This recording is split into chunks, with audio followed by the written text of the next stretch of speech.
ตัว2แสนปลายก็มีบ่ครับบ่มีเล่นน้อยเนาะแบบขายไปหมดแล้วขายไปหมดแล้วมื้อนี้หันบ่มีแต่โตใหญ่มื้อนี้หัน3โตจักโลก็สมมุติราคาบ่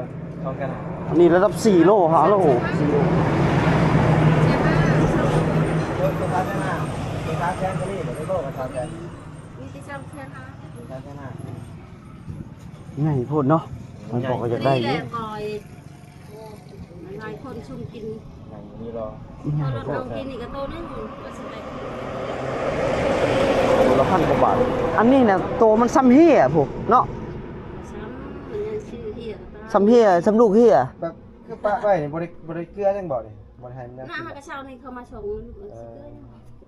จะรับซื้อต่อบ่อ๋อชื่อน้ำข้าวมันโลนึง2แสน4 2แสน4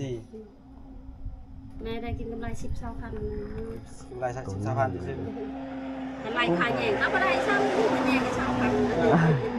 เขาไปชงให้แยงเขาเอาขึ้นค่อยชื่อเอาแยงคือเป็นทานขายเครื่องคันว่าโตน้อยๆเฮาก็อยากได้อยู่พอดีพองามมันใหญ่แห้งเลยตัว2โลปลายหั่นน่ะ7แสนก็เอาไปบ่ฮอด8เฮาน่ะถามมึงซื่อมันตัวใหญ่พวกตัวใหญ่โพดชื่อชอยห้อยหั่นลูกเอ้ยใหญ่หั่นกินแฉกเหนียวโพดใหญ่ลายมันเหนียวน่าจะเหนียวลูก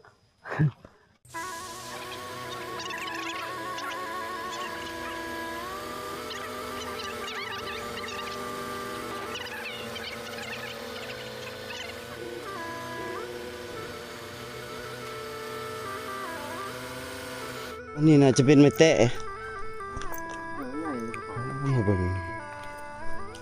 หาปลาบ่ได้ปลาซ้ำบ่ได้ซ้ำบ้านจะปลาเนี่ยเขาเอิ้นยังเสียหรืออากาบาดเจ้าอากาบ่หรือเสียอากาแบบคนเฒ่านี่ครับอากามันเป็นของกองบ่ของกองนี่ลงกองเป็นต่อตรีโอ้ปลาน้อยปลาน้อยเม็ดแล้วปลาซิวที่เจ้าเคยซ่านได้ปลาคอปลาดุกอยู่บ่ได้บ่พุ่นน่ะตอนนั้นเขาซ่าได้เนาะได้หลายอยู่บ่อันนี้เที่ยวอยู่ในบ้านขนีนเด้อพี่เด็กน้อยซะนี่ฮะรู้จักหาอยู่หากินทำมาหากินเป็นบ่ได้แบบเฮาตอนยังน้อยแล้วอันนี้เป็นวิถีชีวิตการดำรงชีวิตของคนเขตชนบทแบบนี้พาเฮ็ดพาทำกันตั้งแต่รุ่นพ่อรุ่นแม่บอกสอนกันมาคันอยากอยู่อยากกินต้องแบบใดต้องเฮ็ดแบบใดเดี๋ยวสิพาเบิ่งนี่บ่ปลาน่ะปลากั้งเนาะปลากั้งหรือปลาคอได้เท่านี้บ่หำจกเอาในหูบ่ห่วยตัวนี้เนี่ยเด้อย่ามฝนแล้วก็เจ้าอาบก็เจ้าใส่น้ำอันนี้ได้น้ำในนี้สิเจ้าอาบน้ำในนี้บ่ตอนย่ามฝนอาบนี่บ่ผู้อาบก็อาบเนาะนี่ได้ปกติดูน้ำมันจะหลายแต่ว่าอันนี้น้ำมันแห้งหมดแล้วทางพุ่นก็มีบ่วังทางพุ่นมีบ่เขาซ่าคือกันบ่ทางพุ่นกะงูน้ำข้าวไปตรงนั้นก็เล่นโอ้ไว้น้ำเนาะแล้วก็ลัดทางพุ่นกับแม่นเนาะไปทางนั้นไปคุณก็เล่นโอเคนะแล้วไอ้ป่าแม่มีน้ำอยู่บ่แม่มีอยู่คันบ่ได้มาบ่แม่คันบ่แม่อีพ่อได้ซะบ่ได้มาแล้วก็บ่ได้มาคันนี้ไปอยู่สวรรค์เลยบ่ก็บ่ได้ไปอยู่หักค่ารถแพงกลับไปกลับมาเที่ยวนึง500,000แต่แม่บ่ให้มาโอนเอาไปเฮียนบ่ไปเฮียน3 ปีเฮียนอยู่สวรรค์พุ่นแล้วเนาะเอาน้ำยังไงน้ำ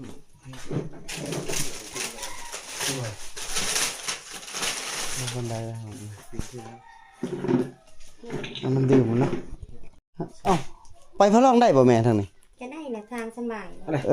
เขาแปลงเลยบอกไกลบอกไกลเด้อไกลบ่ได้ทำรถไกลนี่จ้ะบ่จังละ ประมาณ8 ลักเลย ก็บ่ไกลปานใด นี่มึงนะเจอขายเนี่ยกินกัน ฮอนอันนี้ก็เป็นหันค่ามีแต่หันแม่นี่บ่อยู่บ้านนี่แม่ นี่อยู่เทิงค่ะ อยู่เทิงพุ่นเนาะโอ้ทางดีเลยเนาะใครแน่เนาะ ทางนี้ มาก็แป๊บเดียวนึงผมบ่ได้มา3 ปีแล้วบ่ได้เข้ามาเนี่ย2-3 ปีแล้วโอ้น้ำก็ อาบน้ำอันมันมีน้ำห่วยไปเถอะเนาะ บ่จุจะไปอาบน้ำอยู่ไสนั่งน้ำห้วยบ่ห้วยแห้งล่ะกินนี่ยังเนี่ย แฟนมาเลยพูดเลยเนาะ กินก็มันมะม่วง ว่าจ่อ ผักเลยเนาะ จ่อใช่เจ้าว่าจ่อเลยเนาะนั่นบอก ผู้ใดเป็นผู้ตำเนี่ย อย่างนั้นเรา เอิ้นผู้บ่าวกินได้ไหม อ๋อแต่แซ่บแท้ เอิ้นผู้บ่าวกิน แซ่บแท้ กินสมน้ำแหน่ นี่ยังไม่เคยนะ เนาะ อันเนาะยาแล้วอยากกินน้ำกับเบิร์นจะยาแล้ว เอิ้นผู้บ่าวกินน้ำแหน่ เสียตาตัวใจลูกยาว มันสิไปไสสิอ่ะจ่อจ้าแล้วเจ้าบ่อยู่น่ะอาจารย์อะไรกับจ้าเนี่ย ตำหมากอันหมักม่วงเนาะสาลาว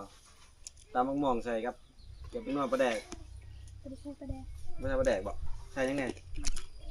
ใส่ เป็นเนื้อเกลือ น้ำปลา ยันว่าใส่ใจ น้ำปลาก็ใช่บ่น้ำปลาก็ใช่บ่ใส่เกลือแทน ใส่ใจก็ได้บ่ บ่ได้ ไม่ได้เนาะใส่ใจตำหั่นนะ ได้ผู้บ่าวได้ไปทำเนี่ย แม่นบ่ นั่นบ่ จัก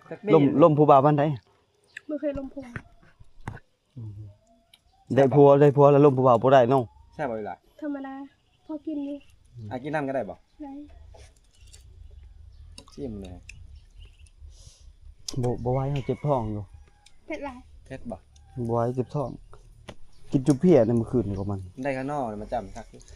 เขาคายบ่ข้างนอกตอนนี้ล่ะ ใช่ ใช่ผักม่วงมีบ่ มี เอาอันนั้นเจะไปซื้อเด้อซื้อข้างนอกมากินด้วยกันเนาะกินบ่ได้ กินได้อยู่คือกินบ่ได้แบบนี้เบิ่งมักเผ็ดก็ฮู้ ให้น้องมาซื้อข้างนอก กินฮอนท้องโวบแล้วล่ะใส่เฮือนเจ้าตัวใดนาง ไปซื้อข้างนอก ตัวนี้ อันนี้ เงินอายคอย เจ้าซื้อได้เจ้า เอาข้างนอกก็ได้ อาจจะส่ง พุ่งหนึ่งก็ได้พุ่งหน่อยก็ได้ อันนี้น่ะตำมักม่วงนี่เขาเจ้าสิบ่ได้ใส่ปลาแดกได้บ่ได้ใส่น้ำปลาเขาเจ้าสิใส่แต่เกลือกับแป้งนัวเท่านั้นแค่2อย่างนั่นแหละนางดินเขาเอิ้นว่าผู้สาวได้ที่จริงเนี่ยอายุประมาณ13-14 ปีกำลังใหญ่แต่ว่าทางเขตชนบทก็เขาเอิ้นว่ากระมูลก็คือผู้สาวอันนั้นผู้นั้นเป็นหมู่เมื่อเอาน้ำให้หมู่ของอันอีนางเมื่อกี้นี่ไปเอาอันนั้นไปเอาน้ำมาแล้วผู้นึงไปซื้อข้าวหนอเดี๋ยวกินศพกินเมียน้ำกันทุกคนเฮาก็ไปซื้อข้าวหนอมาได้แล้วนี่แหละผู้สาวบ้านนอกบ้านหน้าแถวบ้าน ลงไม้เนาะ แถวบ้านเฮานั่นนี่เด้อทุกคนมันสิเป็นประมาณว่าสามารถผู้ใดพบเห็นก็สามารถแวทักทายลิ้นน้ำได้มันเป็นแบบนั้นเด้มันเป็นวิธีวัฒนธรรมเดี๋ยวไปเบิ่งเพิ่นเอามะม่วงกันเด้อ ลงไม้ ฝนตกแล้วเปียกแล้วเฮาโอ้โหเบิ่งสาวขึ้นต้นมะม่วงนี่โอ้ขึ้นกงไม้เก่งแท้เว้ยสุดน้ำอยู่เพื่อนเลยเป็นเนาะขึ้นเนาะธรรมดาน้องเคยขึ้นตลอดเลยเนาะโอ้เสียวซ่านเลยได้การขึ้นต้นไม้ปุ๊บวู้เรียบร้อยเอามะม่วงมาสู่กินบ่เอา2 มากก็พอ เอาลาย เอาหลายโพด เอามาห่วงน้องคนกินต้มหอมจริงๆนี่ จะกินแบบสดๆแบบนี้เลยได้บ่ปอกเปลือกใช่ไหมแกะหักกาดหัวมันชิมมันกำลังเฮิม มันจากไหนครับแบบนี้ไร แซ่บ ว่าผู้อยากไปใช่กันอาบน้ำบ่นะไปชวน สวน โอ้ไก่บอกเพิ่นไปซักเขาให้แล้วบ่ ไก่นั่น เพิ่นซักเขาให้แล้วบ่เนาะจะไปถ่ายเพิ่น ย่าง กำลังแล้ว ไปเชียร์หญ้าบ่ไปหยัง คน ไปนำเพิ่นบ่จังได๋ ฝนตกจะหน่อยเขาก็บุกแล้วนี่เนาะ ลองไปกินสมน้ำน้องๆอยู่ทางหมู่บ้าน ซื้อในไหนนางเจ้า เคยซื้อลง น้องลงบ่ เขา เออ เขาเฮียนบ่ล่ะ อายุจักปีแล้วนาง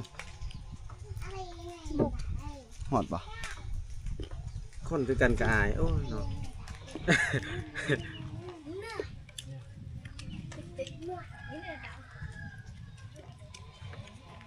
น้องหลง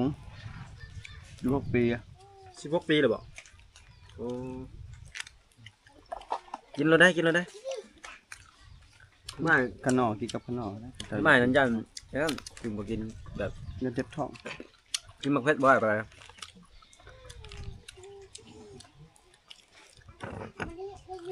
เอิ้นบ่นะ ได้หนึง อืม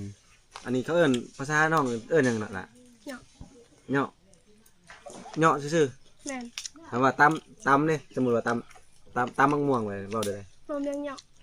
ยังก็ โรเมียงเหยาะ เอาเมียงเหยาะ แม่น โอ้ภาษาท้องถิ่นนี่เนาะ